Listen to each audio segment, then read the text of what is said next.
At E3 2011, Nintendo showed off their latest creation, a tablet-like controller named the Wii U. It showcased gameplay for a home console that was never seen before. It combined the best aspects of gaming and technology's most popular advancements in the last decade. Motion controls, dual-screen setups, off-TV play, all packaged into a singular controller from the creators of the revolutionary Wii and Nintendo DS. It should have been a smash hit. Nintendo was unveiling their next home console, and it seemed to have everything consumers wanted from a new system. Why is it then that no one knew exactly what they were looking at? Everything has a story. This is the story of the Wii U. In this series, we'll be taking a look at the development, release, life, and legacy of Nintendo's 8th generation home console. In this episode, we'll specifically look at the road to release for the Wii U, and how Nintendo crafted and revealed the system to the world. By the end of the 2000s, Nintendo was bigger than ever. For the first time since the late 80s and early 90s, Nintendo was dominating the gaming market. The Nintendo DS was the best-selling system of the era, and the Wii was the most popular home console of the generation. After the failure of the GameCube, the Wii gave Nintendo a new avenue in a marketplace that had been chasing graphic fidelity for nearly 30 years. The Wii was lightning in a bottle. Casual gamers, non-gamers, and first-time gamers flocked to the system. The idea of controlling games with motion controls was not a new concept. Nintendo's first console, the NES, even experimented with this. But the Wii's simplicity, low price point, and pack-in-game Wii Sports helped the system sell over 100 million units during its lifespan. This made it Nintendo's best-selling home console ever, so a follow-up was guaranteed. Early concepts for a Wii successor go back to around 2008. At the time, the Wii was at the height of its popularity, with multiple big-name titles hitting the system from both Nintendo and its third-party partners. While the Wii was popular, it came with many downsides when compared to its competition, the Xbox 360 and PlayStation 3. Both systems boasted high-definition graphics and strong online systems that catered to hardcore gamers' growing demand for online connectivity.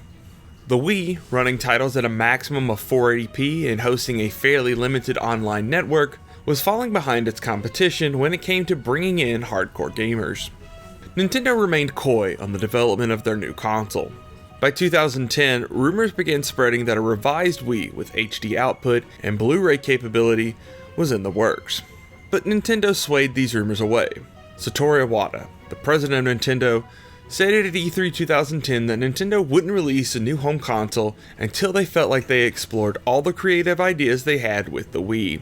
10 months later, in April 2011, Iwata would announce that Nintendo's next home console, codenamed Project Cafe, would be revealed at E3 2011. E3 2011 started with a mild bang for Nintendo. Following their successful press conference from 2010, Nintendo began by showing The Legend of Zelda Skyward Sword. Next came announcements for the Nintendo 3DS that launched earlier that year. The last half of the conference was dedicated to Project Cafe. Like so many times before, Reggie Fils-Aimé, the president of Nintendo of America, came on stage to announce Nintendo's latest creation. Rather than show off the system or controller first, Reggie gave Project Cafe an official name. The next era of Nintendo would be defined by Wii U. After the name reveal, the controller for the system was showcased. It was a tablet-like controller featuring a large touchscreen and the standard Nintendo buttons. Circle pads that were first featured on the Nintendo 3DS were in place as opposed to analog sticks seen on other controllers. Beyond the screen, Nintendo revealed a whole host of features on the controller. A microphone and camera were placed on the controller for video chatting. Small speakers were located on the gamepad. Even a stylus similar to that of the Nintendo DS's was included in the controller's shell. Concepts for the new gamepad were inspired in part by the Wii's blue light. Whenever a Wii connected to the internet received a message from Nintendo or another player, a blue light around the disc tray would light up, indicating that the system had received a notification. For the developers at Nintendo, they wanted to go further with the idea of communicating ideas beyond the standard TV screen. Nintendo showcased more than just the controller's unique features at E3. Multiple games and game concepts for the gamepad were shown off. a version of Wii Sports using the gamepad, a new version of New Super Mario Bros., and a concept trailer for a new Legend of Zelda splashed across the screen to give gamers an idea about the possibilities the Wii U would offer to developers. Iwata even announced that a new version of Super Smash Bros. Will be coming to both the Wii U and 3DS to a cheering crowd. Next came the third parties. Nintendo hoped that with a new high-definition console, many of the games that skipped the Wii would finally find a home on the Wii U. The most notable of these third-party companies was EA. While many EA-published games were released on the Wii, Nintendo and EA were not on the best terms when it came to publishing EA's biggest titles for the Wii. Major titles like Mass Effect, Dead Space, and Battlefield all skipped the Wii, while EA's popular sports games received watered-down ports. EA CEO John Riccitiello came on stage to personally announce EA support for the Wii U.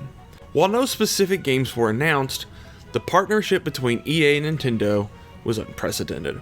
Everything seemed to be going perfectly. The Wii U was announced, its features detailed, and many of the biggest issues the Wii had were addressed in the announcement.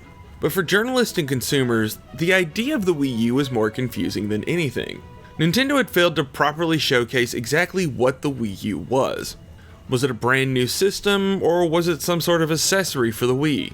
How did this new controller work with a TV? Was the gamepad the actual console? The reveal of the Wii U should have been a slam dunk, but Nintendo suffered in the days following the announcement. Within 2 days of the system's reveal, Nintendo's stock dropped by 10%.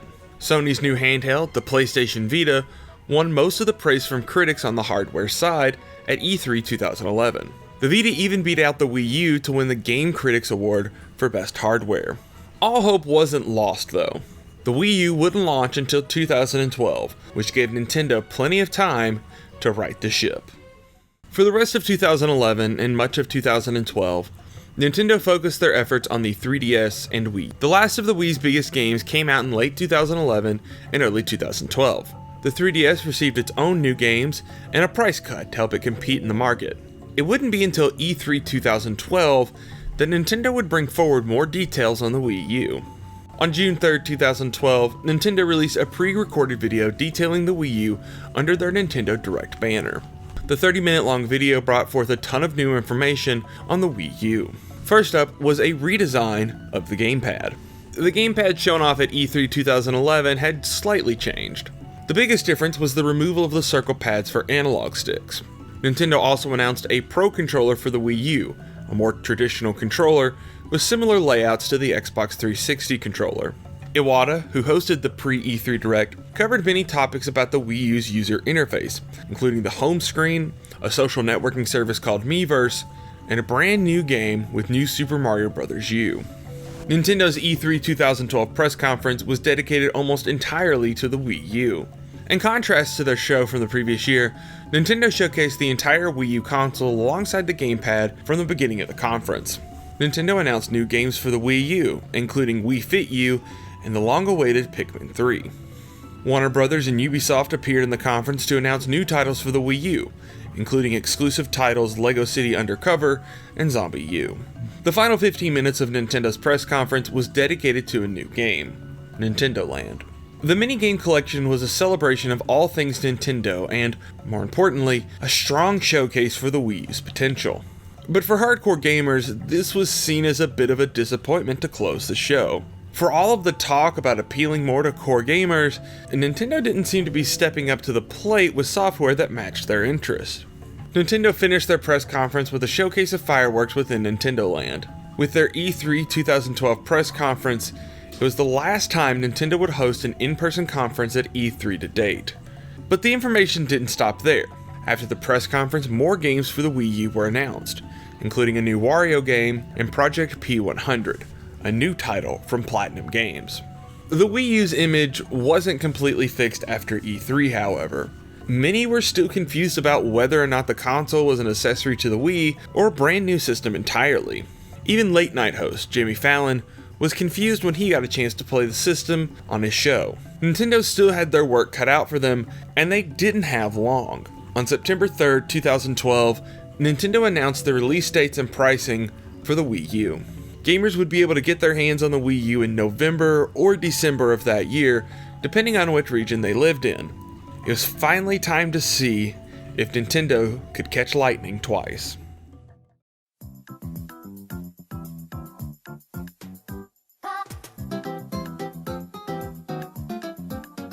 On November 18th, 2012, the Wii U launched in North America. The Wii U launched with two different bundles in the region.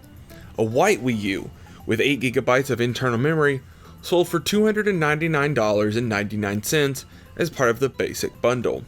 A deluxe bundle retailed for $349.99. It came with a black Wii U with 32GB of internal memory and a copy of Nintendo Land. For PAL regions, the Wii U launched a few days later on November 30th, and Japan received the system on December 8th. 24 games were available on the Wii U on launch day. Beyond Nintendo Land, Nintendo released New Super Mario Bros. U and Sing Party, while also publishing a port of Ninja Gaiden 3. Major third-party companies supported the launch as well. Activision, Warner Bros., and Sega all published ports of their most recent games for the system. Ubisoft was the biggest third-party partner at launch. 6 Ubisoft games were available on launch day, including 2 exclusives, Rabbids Land and Zombie U. The Wii U offered a variety of features on day one, although a large update for the system held many of these features back from being immediately available. The Nintendo eShop, an internet browser, a Netflix app, and Miiverse were all available on launch day. TV, the cable television application, was available later in December when it launched on December 20th. The Wii U was completely backwards compatible with the Wii. Players were able to transfer their data off of their Wii to the Wii U through a cute animated sequence with Nintendo's Pikmin characters. This method allowed users to transfer ownership of downloaded titles from the Wii to the Wii U, as Nintendo did not have any sort of unified account system between its two consoles. These titles and Wii games were playable through a separate Wii menu on the Wii U. The Wii U came with a single gamepad. For multiplayer titles, players would either have to use a Pro controller that launched the same day as the Wii U, or the Wiimotes and various other Wii accessories that launched earlier. In fact, some Wii U titles required the Wii Remote to function, like Just Dance 4 and multiplayer titles in Nintendo Land. Early impressions of the system were mixed. While many praised Nintendo for finally jumping into the world of high-definition gaming, the lack of any killer app for the system made it a tough sell. Many noted that titles like Nintendo Land did a great job of showing off what the Wii U could do, but it wasn't nearly as impressive or exciting as the Wii's pack-in title, Wii Sports. Luckily for Nintendo, the Wii U didn't have much in the way of competition for the holiday season in 2012. The PlayStation 3 and Xbox 360 were entering their 6th and 7th year on the market respectively, and their successors had yet to be announced. Worldwide, the Wii U sold a solid 3 million units in 2012. Unfortunately, the Wii U's fortunes were about to dry up. Nintendo started 2013 off with a bang. On January 23rd, a new Nintendo Direct released focusing exclusively on the Wii U. During the Direct, Satoru Iwata presented information on the Wii U's upcoming hardware updates and announced that the Wii U would be getting its own virtual console service. The Direct gave some new information on upcoming releases in the Super Mario, Mario Kart, and Smash Bros. Series, although the actual games were not shown off. Platinum Games was also in attendance, being able to show off Project P100 again, now titled The Wonderful 101, and they announced that Bayonetta 2 would be coming to the Wii U as an exclusive title. Nintendo went even further with new announcements. A crossover between the Fire Emblem series and Shin Megami Tensei was revealed to be in development. A new RPG from Monolith was also revealed. Good Feel announced a new Yoshi game themed around yarn, similar to their previous work, Kirby's Epic Yarn. Finally, Eiji Aonuma, the producer of the Legend of Zelda series, announced that his team at Nintendo was already hard at work on the next installment of the Zelda franchise. To help tide fans over into the release of this new adventure, The Legend of Zelda: The Wind Waker was getting an HD remaster for the Wii U. While a new Nintendo Direct made fans and owners of the Wii U happy, it didn't translate to sales.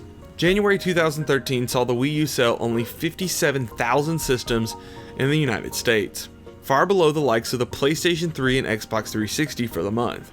In February, even worse news hit. Rayman Legends, originally a launch title for the Wii U before it was delayed, was being delayed once again. The exclusive title was only a few weeks away from launch when Ubisoft pushed the title back to September. Alongside the delay came more bitter news for Nintendo fans. Rayman Legends was no longer a Wii U exclusive, as it would launch on the Xbox 360 and PlayStation 3 on the same day as the Wii U version.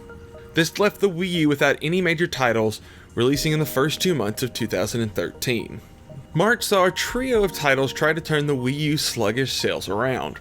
Monster Hunter 3 Ultimate, LEGO City Undercover, and Game & Wario all launched for the system, but it didn't seem to make too much of a dent. Worldwide, Nintendo sold less than 500,000 Wii U's during the first quarter of 2013. In April, Nintendo hosted another Nintendo Direct, announcing new Super Luigi U for the Wii U, and confirming that the Super Nintendo Classic Earthbound would be re-released in North America for the first time in almost 20 years. The Virtual Console launched as well in April, although the Wii U's Virtual Console offered far fewer games than the Wii had. E3 was once again Nintendo's time to shine. Mario Kart 8, Super Mario 3D World, Donkey Kong Country Tropical Freeze, and, most importantly, Super Smash Bros. Were all announced for the Wii U during Nintendo's fourth major direct of 2013. It was also the first year that Nintendo skipped out on hosting a major press conference at E3, leading many to wonder if the company planned on having a future in the larger gaming world. Nintendo's software announcements were largely overshadowed at E3 by both Microsoft and Sony. Both companies announced new game consoles earlier in 2013, and E3 was the first chance many gamers had a chance at playing the Xbox One and PlayStation 4. Microsoft, like Nintendo, was stumbling out of the gate after confusing gamers with the Xbox One's announcement. Sony came out flying with clear messaging and a powerful strike against Microsoft's claims that the Xbox One wouldn't play used titles. For Nintendo, their time as the only 8th generation home console was coming to an end. By November, Sony and Microsoft would launch their new home consoles, and a new console war would begin. After the release of Game & Wario at the end of March in Japan, the Wii saw a massive drought of new game releases. On the Nintendo eShop, new Super Luigi U and Earthbound were released in June and July, but Nintendo published no new retail releases worldwide. EA, who had just a year earlier committed to publishing titles for the Wii U, announced during the summer of 2013 that they were scaling back their publishing efforts on the system due to less than stellar sales. Ubisoft, one of the system's biggest contributors, made statements that they would not publish any more Wii U exclusive games due to similar reasons. In April and May, only 5 games were released on the Wii U at retail. June saw only one title released, Game & Wario, although this was only in North America and PAL regions. July saw 3 new titles released in various regions, although the biggest one, Pikmin 3, wouldn't make its way to the States until August 4th. The Pikmin series was in a bit of an odd spot before the release of Pikmin 3. Pikmin 1 and 2 released on the GameCube in 2001 and 2004 respectively, but the series went dormant after that. Pikmin's protagonist, Captain Olimar, made his way into Super Smash Bros. Brawl in 2008, but otherwise the series largely seemed dead. Pikmin, created by legendary game designer Shigeru Miyamoto, was never a smashing success on the GameCube. However, Miyamoto held a deep love for the series and always wished to return to it. In interviews throughout 2007 and 2008, Miyamoto mentioned the possibilities for the Pikmin series on Wii, and how he would like to return to it. Pikmin 1 and 2 saw ports on the Wii under the new Play control line even, but it wasn't until E3 2008 that news of a new Pikmin was confirmed. Pikmin 3 began development on the Wii sometime in 2008, although Nintendo and Miyamoto remained quiet on how the game was progressing. In fact, Pikmin 3 wouldn't be mentioned publicly again until E3 2011, when Miyamoto confirmed that development for Pikmin 3 had shifted from the Wii to the Wii U. At E3 2012, Nintendo opened their press conference with the first ever look at Pikmin 3, with its gorgeous graphics and unique gameplay. Pikmin 3 was originally planned as a Wii U launch title, but ever the perfectionist, Miyamoto and his team opted to continue working on the game, and it slipped to spring 2013. Pikmin 3 wouldn't make its spring launch either. Instead, it came out in Japan on July 13, 2013. A PAL release followed on July 26, and North America received the game on August 4th. The game was a major hit at launch and gave hungry Wii U owners their first new content in months. Pikmin 3 helped bolster Wii U sales worldwide, although not as significantly as Nintendo might have hoped. The most important thing about Pikmin 3 was that it ended the long drought of retail releases for the Wii U, as the following months saw more great games come to the console.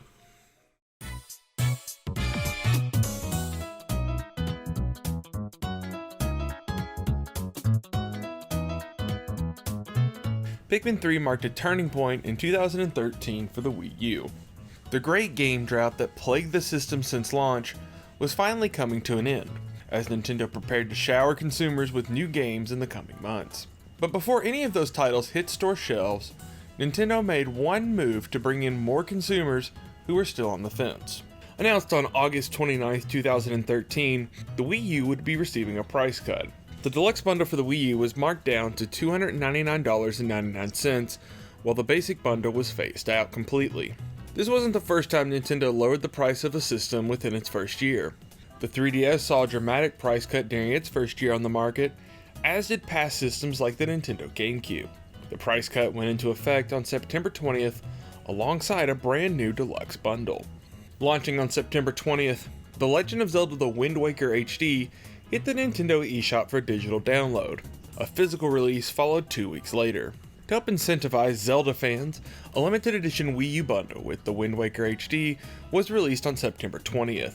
This package was the same as the deluxe Wii U system, but swapped out Nintendo Land for a downloadable copy of Wind Waker HD. The bundle also featured an exclusive Wii U gamepad with gold trimming around the edges. Platinum's exclusive title, The Wonderful 101, came out in North America on September 15th, although it was released in other regions in August. Directed by Hideki Kamiya, known for his work on many classic Capcom and Platinum game titles, The Wonderful 101 was published by Nintendo and received a fair amount of marketing behind it. Reviews were positive, but sales were less than stellar. Still, The Wonderful 101 developed a cult fan base who still praised the once Wii U exclusive. In late October, Wii Fit U and Wii Party U were released for the Wii U. These were the first titles to continue the Wii line of games that saw a massive commercial success on Nintendo's previous console. Both games received special retail bundles. For Wii Party U, a small stand was included for the Wii U gamepad that allowed the game to be played on flat surfaces. Wii Fit U came out with a special balance board bundle. The balance board was the same one used for the Wii, so players who played the past titles only needed to purchase the new software. Nintendo also released a Wii Fit U pedometer alongside the game. A special promotion for Wii Fit U allowed owners of the Wii balance board to download a 30-day trial of Wii Fit U before they purchased the game. If players purchased a pedometer and synced it to this trial version, a full version of the game was unlocked for players to keep. Wii Fit U was the only Wii U title to ever use the Wii balance board. The Wii U's time as the only 8th generation home console on the market came to a close on November 15, 2013, when Sony launched the PlayStation 4. A week later, on November 22nd, Microsoft released the Xbox One. The PlayStation 4 retailed for $400 and the Xbox One came in at $500, making the Wii U cheaper than its immediate competition. The Wii U had a leg up in Japan as well, where the PlayStation 4 and Xbox One wouldn't release until 2014. Industry analysts saw potential in the Wii U, notably with families and younger children, but most of the talk in late 2013 was around the shiny new boxes from two of technology's biggest players. There were still some major releases for the Wii U in November. On November 26th, the Wii U officially launched in Brazil, one of the fastest growing gaming markets in the world. On November 22nd, the same day the Xbox One released, Super Mario 3D World hit store shelves and the Nintendo eShop. The latest 3D Mario game was a smash hit on the Wii U, selling over 5 million units during its lifetime and bringing multiplayer front and center to the 3D Mario titles. 3D World capped off a string of months that saw major releases for the Wii U. The Wii U fared better with third-party releases in the fall than earlier in 2013. Ubisoft released Rayman Legends, Assassin's Creed 4 Black Flag, and Splinter Cell Blacklist on the system. WB Games released a watered-down version of Batman Arkham Origins that lacked the multiplayer mode found on other consoles. Activision published new entries for Skylanders and the Call of Duty series. Finally, Sega published two new exclusive titles for the Wii U, Sonic Lost World and Mario & Sonic at the Sochi 2014 Olympic Games. The fall of 2013 was more than just the beginning of a next console war for me. It was the start of my stint working in retail and selling video games. I had a part-time job at a local Best Buy where I sold primarily video games and consoles. It was the best time to be a Best Buy employee. I worked the midnight launches for both the PlayStation 4 and Xbox One. I got to see firsthand which games people were gravitating to, and most importantly, I was the go-to person for anything and everything Wii U. My appreciation for Nintendo's bizarre console was twofold. On one hand, I'm a major Nintendo fan and will almost always champion their products. On the other, I was legitimately excited about the Wii U. After playing it at a friend's house during spring break, I just loved everything that this system had to offer. I was convinced that innovation, not power, would once again win the console war. After all, this is how Nintendo succeeded with the Wii and how Sony had done so well with the PlayStation 1 and 2. While my time at Best Buy was short-lived, I loved talking up the Wii U. I fondly recall selling Wii U's to families who wanted a system to play the latest Mario. I loved clearing up exactly what a Wii U was. Now don't get me wrong, I still sold other consoles, even the PlayStation Vita, but the Wii U held a special place in my heart. I even watched Robert Kirkman, the creator of The Walking Dead, purchase a Wii U from our store only 2 days before Christmas. That's not really relevant to the history of the Wii U, but it just sort of helps bring me closer to my attachment for this system. Everything culminated on Christmas Day when I received my own Wii U.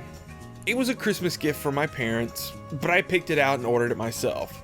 I was so excited when the system showed up on my doorstep that I immediately started playing it, despite Christmas still being weeks away. I got the deluxe edition with New Super Mario Bros. U and New Super Luigi U included that was released in November for the holiday season. I got a special bundle that included Nintendo Land as well. Bought a ton of games for the system on Black Friday, quickly emptying my bank account of my hard-earned money. Zombie U, Rayman Legends, Pikmin 3, and Disney Infinity all lined my shelf before my Wii U even arrived. The day after Christmas, I went to some shops and bought Super Mario 3D World and The Wonderful 101. It was the last time I got a major console around the holidays, and in a way, was the last time I got to experience the excitement of getting a new system on Christmas morning like I grew up with. 2014 started off poorly for Nintendo. At an investors meeting in January of 2014, Nintendo announced that the Wii U sold a total of 5.86 million Wii U's since launch. That meant that throughout all of 2013, Nintendo failed to sell more Wii U's than they had in the last 6 weeks of 2012. In response to the poor sales, Satoru Iwata took a pay cut of 50% for the next several months, while several other Nintendo members took pay cuts of 20 to 30%. In February, Donkey Kong Country Tropical Freeze released on the Wii U to critical acclaim. Originally planned for a late 2013 release, Nintendo pushed the game to early 2014, so Retro Studios, the developer of the game, had more time to optimize the final product. Tropical Freeze was a big hit, even bringing back Donkey Kong Country's original composer David Wise to compose for the series. But Tropical Freeze highlighted a major problem for the Wii U. While playing the game, the player had a choice of playing the game on either the gamepad or TV screen. Whichever option was chosen would leave the other screen blank. What many feared seemed to have come true. If not even Retro Studios, one of Nintendo's most talented development partners, couldn't find a way to use the gamepad, what incentives did other developers have? In April, Game Boy Advance games were released on the Wii U's Virtual Console. Advanced Wars, Mario & Luigi Superstar Saga, and Metroid Fusion debuted on the eShop on April 3rd. New GBA titles were released on the Wii U throughout 2014 and all the way until 2017, after the Wii U was officially discontinued. At the end of May, the biggest Wii U game to date was released. Mario Kart 8 was an immediate success on the Wii U, and helped Nintendo sell around 500,000 Wii U's during the second quarter of 2014. The first HD Mario Kart 8 launched alongside a new Wii U Deluxe bundle that included the 32GB Wii U and a copy of Mario Kart 8. There was even a special promotion with the game through Club Nintendo. If users registered their copy of Mario Kart 8 with Club Nintendo, they were given the option of downloading one of 10 titles to their Wii U for free. Going into E3 2014, all eyes were on Nintendo to deliver exciting news about the Wii U. And deliver they did. Yoshi's Woolly World was re-revealed with a new art style. Captain Toad Treasure Tracker was announced as a spin-off from Super Mario 3D World. Kirby even got some love with an announcement of a new game with Kirby and the Rainbow Curse. Extended looks at Bayonetta 2, Monolith Soft's X, and Hyrule Warriors, a game Nintendo announced at the end of 2013, were on full display. Nintendo went big with their showcase, announcing multiple games that wouldn't release for the Wii U until 2015 and beyond. A new intellectual property was announced with Splatoon, Nintendo's take on multiplayer shooters. Mario Maker, a level creation tool with Mario assets, was announced. Miyamoto even showed off early work for a new Star Fox game, the first time the series was given a new title since 2007's Star Fox Command. The biggest announcement, however, was a game that would go on to define the Wii U. A new Legend of Zelda, one radically different from past entries, was on its way to the Wii U. Fans wouldn't have to wait long either. It had an intended release date of 2015.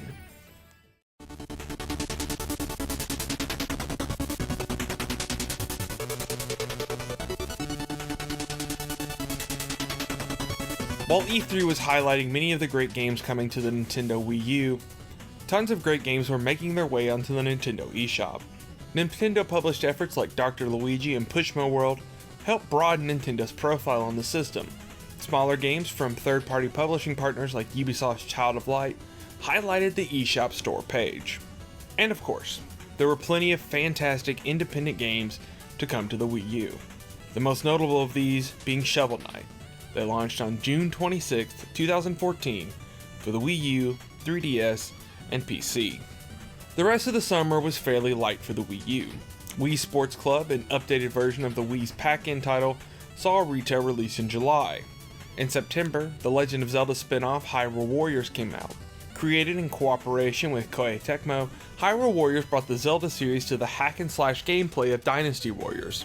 The title was later re-released on both the 3DS and Nintendo Switch. In October, Bayonetta 2 was released for the Wii U.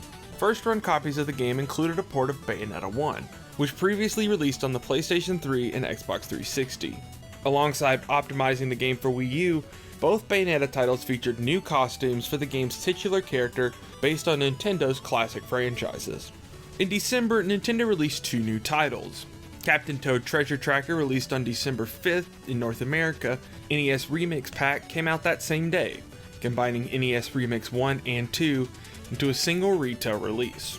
Third-party support for the Wii U had dried up throughout 2014, but some notable titles were still coming to the system during the fall of 2014. Watch Dogs released on the Wii U in November after hitting other consoles 6 months earlier. Sega released a second Sonic game on the Wii U, Sonic Boom: Rise of Lyric. The title was both a critical and commercial flop for Sega, and was the last Sonic platformer released for the system. With all the great games Nintendo was releasing throughout 2014, none were more exciting than the release of Super Smash Bros. On the Wii U. First announced alongside the Wii U at E3 2011, excitement for the new title had been building for years. Super Smash Bros. Series director Masahiro Sakurai returned to the director's chair after work on the 3DS title Kid Icarus Uprising finished. Joining Sakurai and Nintendo's developers was Bandai Namco Studios. At E3 2013, the game was revealed alongside announcements of new characters, modes, stages, and more. The biggest moment for the game was the reveal of Mega Man as a playable fighter, bringing Capcom's Blue Bomber to the Smash series. Regular updates were made on Super Smash Bros. Throughout 2013 and 2014. At E3 2014, multiple new characters were revealed for the game, including Mii characters. Nintendo announced a GameCube adapter for the Wii U that allowed players to play the latest Super Smash Bros. With the classic Nintendo GameCube controllers. Nintendo even brought demos of Super Smash Bros. To Best Buys across America during E3 2014, which was the first time I got to experience Super Smash Bros. For the Wii U and meet actual employees from Nintendo of America. Alongside Super Smash Bros., Nintendo unveiled their latest creation, a new line of toys to life known as Amiibo. Toys to Life has steadily been growing in popularity since 2011, when Skylanders Spyro's Adventure came out on the Wii, PS3, and Xbox 360. In 2013, Disney followed suit with their own line, known as Disney Infinity. Both series featured playable characters that were unlocked by buying figurines of said character. The starter packs of these titles included the disc needed to run the game, a few characters, and a special portal with a built-in NFC reader to scan the characters into the game. Amiibo kept the NFC compatibility of these figures, but differed in many other aspects. Amiibo did not have their own game. Instead, figures were scannable into various titles on Nintendo systems, with each Amiibo-compatible game offering different unlockable features. For Super Smash Bros., Amiibos could be trained in battle all the way up to level 50, with all the save data being stored on the Amiibo themselves. While new information for Smash Bros. Came out steadily, a massive leak of the game occurred in September right before the release of the game on the Nintendo 3DS. Despite this, both versions of Super Smash Bros. Continue to receive updates, including a massive Nintendo Direct dedicated to the Wii U version of the game before release. Super Smash Bros. For Wii U released on November 21st, 2014 in North America, with other regions receiving the game in the following weeks. On the same day, the GameCube adapter and a special edition Nintendo GameCube controller were released. Finally, 12 different Amiibo were released as the first wave of Super Smash Amiibo. Characters like Marth, Villager, and Wii Fit Trainer quickly sold out, leading to the great scramble among Nintendo fans to try and purchase the small figures. Super Smash Bros. For Wii U was an immediate success. Critically, Super Smash Bros. Was a phenomenal hit. Alongside glowing review scores, Super Smash Bros. For Wii U won multiple Game of the Year awards from outlets like Nintendo Life and USA Today. Despite the 3DS version coming out beforehand, Super Smash Bros. For Wii U sold nearly 500,000 copies during its first 3 days on the North American market, making it the fastest selling Wii U game ever. In total, the Wii U version sold over 5 million copies worldwide, making it the 4th best-selling game on the Wii U and the best-selling title for the system outside of the Mario series. Updates for Super Smash Bros. Began shortly after launch. 7 new playable characters were added to the game throughout 2015, including Bayonetta, the winner of a Nintendo-run popularity contest to see who players wanted in Super Smash Bros. Additional stages, music, and Mii costumes were also added to the game. Super Smash Bros. For Wii U received its final updates in 2016 as the Wii U began to make way for Nintendo's next home console. 2015 started on a softer note for the Wii U compared to the bombastic holiday season of 2014. On January 10, 2015, Nintendo of America announced that they would officially be pulling the Wii U out of the Brazilian gaming market, citing the high cost for foreign companies to sell their products in the region. Nintendo wouldn't return to Brazil until 2020, with the announcement that the Nintendo Switch would be coming to the region in the near future. Kirby and the Rainbow Curse kicked off the Wii U's lineup of 2015 when it came out in Japan in late January. North America received the game in February, but Power Regions had to wait until May to play the latest adventure from the Pink Puffball. In March, Mario Party 10 and a new line of Amiibo hit store shelves. Alongside the latest Mario Party were Amiibo for Mario, Luigi, Bowser, Peach, Yoshi, and Toad. At the time of release, Toad was the only new character to receive their first Amiibo. The other Amiibo functioned exactly like their previously released Super Smash Bros. Counterparts.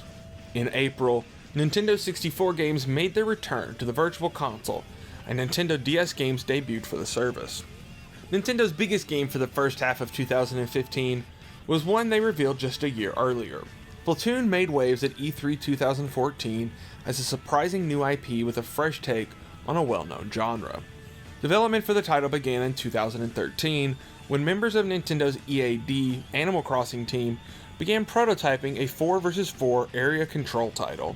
Influenced by first-person shooters like Battlefield and Call of Duty, the Splatoon team was noticeably younger than many of the other faces at Nintendo, who have been creating many of the company's hits for the past 30 years. Splatoon came out in May of 2015 across all regions and was a huge hit. The title featured both single-player and multiplayer modes, a ranking system, and plenty of funky beats and fresh charm. The world of Splatoon was unlike anything Nintendo made before. The title was a critical and commercial success, selling over 1.5 million copies by the end of 2015. Splatoon was updated throughout 2015, with the last new content releasing in early 2016. Splatoon received its own line of Amiibo as well, and has quickly blossomed into one of Nintendo's biggest series. After Splatoon's release came E3, and a new Nintendo Direct to coincide with it. At E3 2015, Satoru Iwata, Shigeru Miyamoto, and Reggie Fils-Aimé all appeared as puppets to debut the latest entry in the Star Fox series, Star Fox Zero. Other titles for the Wii U were shown off, including Yoshi's Woolly World, Monolith Soft's X, now known as Xenoblade Chronicles X, and Super Mario Maker. Nintendo fans were left with mixed feelings after the Direct, as notable franchises like Metroid and Animal Crossing received spin-offs after gamers begged for new entries in the popular series for the Wii U. But something felt off about the Direct. A month later, and the world would know why.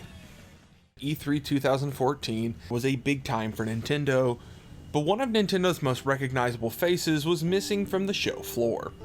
Despite appearing in Nintendo's E3 Direct, Satoru Iwata, the president of Nintendo, was not in Los Angeles for the annual expo. Iwata became president of Nintendo in 2002, becoming the first person outside of the Yamauchi family to lead the company since its founding in 1889. Iwata oversaw the success of both the Nintendo DS and Wii, but was now facing down the challenge of making the Wii U successful. Unknown to many at the time, Iwata was facing an even deadlier battle: cancer. On June 5, 2014, Iwata announced that he would not be attending E3 that year on advice from his doctor. Later that month, Iwata told Nintendo shareholders that he would not be able to attend the annual general meeting of shareholders. His stated reasoning left many concerned. A growth had been discovered in the executive's bile duct during a routine exam. The surgery was performed in June to remove the growth, and Iwata was recovering from surgery at the time. Iwata returned to in-person work at Nintendo in October of 2014, noticeably slimmer. Iwata brushed off concerns, saying he felt much healthier than before. Iwata appeared in a new Nintendo Direct on November 5, 2014, brimming with his warm personality and welcoming back the many Nintendo fans who missed him. Iwata's health continued to deteriorate throughout early 2015. Despite this, he appeared in 2 more Nintendo Directs, one in January and one in April. Iwata was featured prominently in puppet form during Nintendo's E3 Direct that year as well. For many, these were the last words Iwata sent directly to them. On June 26th, Iwata was hospitalized once again. He passed away on July 11th. He was 55 years old. Nintendo announced his passing the next day to outpouring sentiment from fans. Funeral services were held on July 16th and 17th in Kyoto, Japan, where over 4,000 people came to pay their respects. Across the world, Nintendo fans of all ages showed their love for the legendary designer through memorials. Iwata's legacy is still being felt at Nintendo and the gaming world at large. Titles that saw Iwata as an executive producer were released until 2017, with The Legend of Zelda Breath of the Wild and Mario Kart 8 Deluxe being the last games he was credited in. In-game tributes were made to Iwata in Breath of the Wild, featuring a mountain named after him, and Star Fox Zero, being dedicated to him as the wingman who fell in battle. On my business card, I am a corporate president. In my mind, I am a game developer. But in my heart, I am a gamer.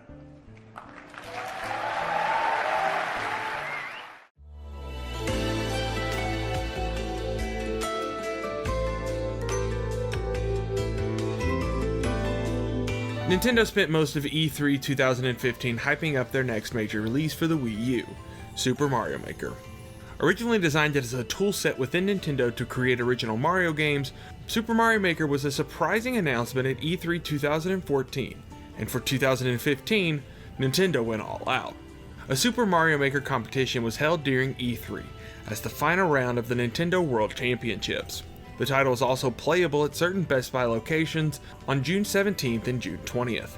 Super Mario Maker made its debut on the Wii U in September 2015. Retail copies of the game came with a 96-page book that included design tips and tricks for gamers. A special Wii U bundle of the game and special edition amiibo were released on the same day. The title was a phenomenon across the internet as gamers created and played levels to their heart's content. The title was praised by critics, with many of them claiming that this was the Wii U's killer app. Super Mario Maker was a major hit with Wii U owners. In North America, over 500,000 copies were sold during September 2015. It sold nearly 250,000 copies in Japan during that same time period. By the end of the Wii U's lifespan, Super Mario Maker sold a total of 4 million copies worldwide. A 3DS port of the game followed in late 2016, with a full sequel releasing in 2019. The rest of Nintendo's fall 2015 lineup was a bit of a mixed bag. Yoshi's Woolly World came out in North America in October, after seeing a release in Japan and PAL regions in the summer of 2015. In PAL and North American territories, Fatal Frame 5, Maiden of Blackwater, released exclusively on the Wii U's eShop. Fatal Frame 5 released in Japan in September of 2014 with a physical release. For regions outside of Japan, this was the first Fatal Frame title to come out since Fatal Frame 3 hit the PS2 in 2005. In November, 2 less than stellar titles were released, with Animal Crossing Amiibo Festival and Mario Tennis Ultra Smash. Animal Crossing Amiibo Festival came bundled with 2 amiibo, and required amiibo figurines to play. A set of Animal Crossing amiibo cards were also released alongside the game, and another spin-off called Animal Crossing Happy Home Designer for the Nintendo 3DS. Both Animal Crossing Amiibo Festival and Mario Tennis Ultra Smash were met with negative reviews. 2015 ended with Xenoblade Chronicles X and Devil's Third making their way overseas. Both titles released early in the year in Japan, and Devil's Third released in August for PAL territories. Xenoblade Chronicles X was met with positive reviews, while Devil's Third saw mixed reception. The start of 2016 was slow for the Wii U. After a mountain of releases in late 2015, January and February saw few notable releases beyond eShop shovelware and various ports. On March 3rd, the final Nintendo Direct covering Wii U games aired. Later that month, 2 major games came out for the Wii U. The first was The Legend of Zelda Twilight Princess HD, a remaster of the GameCube and Wii original. The title was bundled alongside a Wolf Link amiibo that unlocked special content in the game and future Zelda titles.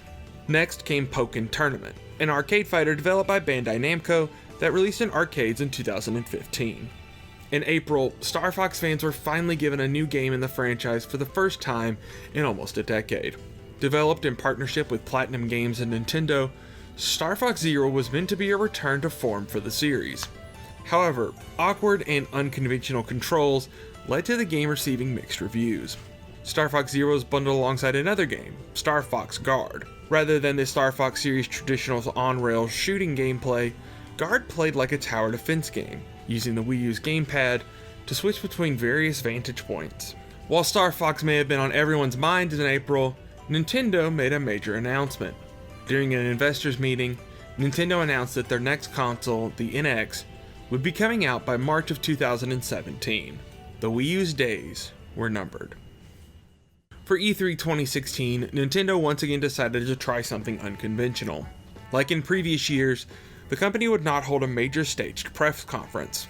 Unlike previous years, however, Nintendo did not hold a Nintendo Direct announcing new software or hardware. In fact, Nintendo scaled back their Nintendo Directs in 2016 in part due to the passing of former host Satoru Iwata. Nintendo still attended E3 that year, showcasing a singular game, The Legend of Zelda for Wii U. The new Zelda game received an official title at E3 as well, with the subtitle Breath of the Wild. While originally scheduled to release sometime in 2015, Nintendo had delayed the game multiple times, once to 2016, and then later into early 2017. The latter half of 2016 held few notable releases. June saw the international release of Tokyo Mirage Sessions, formerly known as Fire Emblem Cross Shin Megami Tensei. The reports of critically acclaimed indies like Axiom Verge and Jote.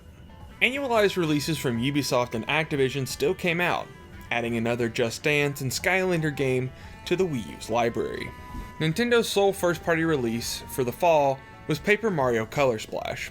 Color Splash was the 5th game in the Paper Mario series and the first since 2012's Sticker Star for the Nintendo 3DS. Color Splash came out in early October and was met with decent reviews and sales, but it didn't have much time to shine in the spotlight. On October 20th, 2016, Nintendo revealed their next home console, the Nintendo Switch. Originally under the codename NX, the Switch was in development at Nintendo as early as 2012 after the release of the Wii U. The Switch is a hybrid console, meaning players can use it as both a handheld or home console, with the included dock. Announced alongside the Switch were ports of titles like Skyrim and Mario Kart, as well as a brand new 3D Mario title. But the biggest game shown off for the Switch wasn't even a Switch game. It was The Legend of Zelda: Breath of the Wild. The Wii U's swan song was about to become the Switch's killer app. The Nintendo Switch released on March 3rd, 2017 across the world, but the Wii U didn't even make it to that day. On January 31st, 2017, production for Wii U consoles officially came to an end. The Wii U was discontinued after only 4 years and 3 months on the market. New titles still came to the Wii U throughout 2017, both at retail and on the Nintendo eShop. Nintendo's final release for the system was The Legend of Zelda: Breath of the Wild. The Wii U version came out on the same day as the Nintendo Switch version, March 3rd. Nintendo's support for the Wii U mostly ended there. On November 8th, Miiverse was shut down, bringing an end to Nintendo's social media experiment. The final release for the Wii U came out at the end of 2018. In October of that year, Just Dance 2019 came out. In a twist of fate, the Wii, despite being released in 2006, continued to get new Just Dance titles until 2019 with the release of Just Dance 2020. Currently, the final physical release for the Wii U is Shakedown Hawaii from V-Blank Entertainment. Alongside a physical release of Axiom Verge, these are the only limited run productions of Wii U games, and they never saw release in any storefronts beyond their manufacturers. Today, the Wii U has gone down in history as Nintendo's worst selling home console of all time, with a total of 13.5 million units sold worldwide. A total of 164 games were released at retail for the system, with hundreds more being available through download in the Nintendo eShop. The best-selling title for the system is Mario Kart 8, with over 8.5 million copies sold worldwide, giving it an attachment rate of over 60%. 18 titles sold more than 1 million units on the Wii U, all of which were Nintendo-published first-party titles. A total of over 100 million games were sold for the Wii U during its lifetime, less than the amount of Wii consoles Nintendo sold. Today, the Wii U's legacy is still being written. Many of the system's most popular titles have been ported over to its successor, the Nintendo Switch, often with new content or quality of life updates. In an interview in January 2017, Reggie Fils-Aimé stated that the Wii U was a stepping stone to the Switch, and it's hard not to see it as that now. The Wii U's gamepad was innovative in its own right, and perhaps in a different era, the gamepad would have been just as big a revolution as the Wii Remote. This seemed to be Nintendo's line of thinking, as notable Nintendo veterans like Shigeru Miyamoto stated that they expected the Wii U to sell over 100 million units during its lifetime. So the question remains, what exactly went wrong? The Wii U is not the first Nintendo console to be a commercial failure, and it likely isn't the last. But for any other company, the Wii U would have meant the death of their console manufacturing. The Wii U was often compared to Sega's Dreamcast during its heyday, an interesting system with plenty of unique games that just couldn't keep up with the competition. In hindsight, the Wii U might be closer to another Sega system, the Sega Saturn. There is one key exception, of course. While the Saturn struggled to even make a dent in the gaming scene compared to the incredibly popular PlayStation or Nintendo 64, Sega kept looking to the future of their next console. Unlike Sega, however, Nintendo continued to provide quality software on the Wii U, even when they knew they were losing money. That commitment to the Wii U was incredibly important. Everything else around the Wii U, however, seemed to be going against it. The poor marketing, even from its initial announcement at E3 2011, left too many people confused, especially those who first got into gaming with the Wii. The launch of the Wii U lacked any killer apps, and many of the games available on the system released on the computer, PlayStation 3, or Xbox 360 months before they ever hit the Wii U. Combine this with a complete lack of major third-party support beyond 2013, and it's easy to see why no one beyond Nintendo fans were picking up a Wii U. But regardless of all that, the Wii U paved the way for what could become Nintendo's most successful console of all time. At the time of this video, the Nintendo Switch has sold more than 60 million units worldwide, making it the second best-selling Nintendo home console of all time. Many of the fantastic games made for the Wii U found new life on the Nintendo Switch, as millions of gamers had the opportunity to play some absolute classics that were previously locked behind the Wii U's gamepad. You might not think too much of the Wii U now. Nintendo has moved past their past failure and is enjoying considerable success today. Despite there only being a handful of Wii U exclusives left, I think they're well worth the price of admission. Nintendo Land, Game & Wario, and Wii Party U are all titles unlike anything else that can only be experienced on the Wii U. Despite the mixed reception they received, games like Xenoblade Chronicles X, Devil's Third, and Star Fox Zero are still exclusive to the system. There are still plenty of downloadable titles, including a robust virtual console, that are best experienced on the system. And most importantly, it's a key piece of gaming history. It may go down in history as a commercial flop, but the Nintendo that rose from the ashes of the Wii U's failure is stronger than ever. Thanks for watching. This is the final part in a multi-part series about the Wii U. If you enjoyed the video, be sure to leave a like and share it on your favorite social media platforms. In the comments, let me know your thoughts on the Wii U and what Wii U titles you would like to see on other systems. Be sure to subscribe to catch the next video whenever it releases. And as always, thank you for watching.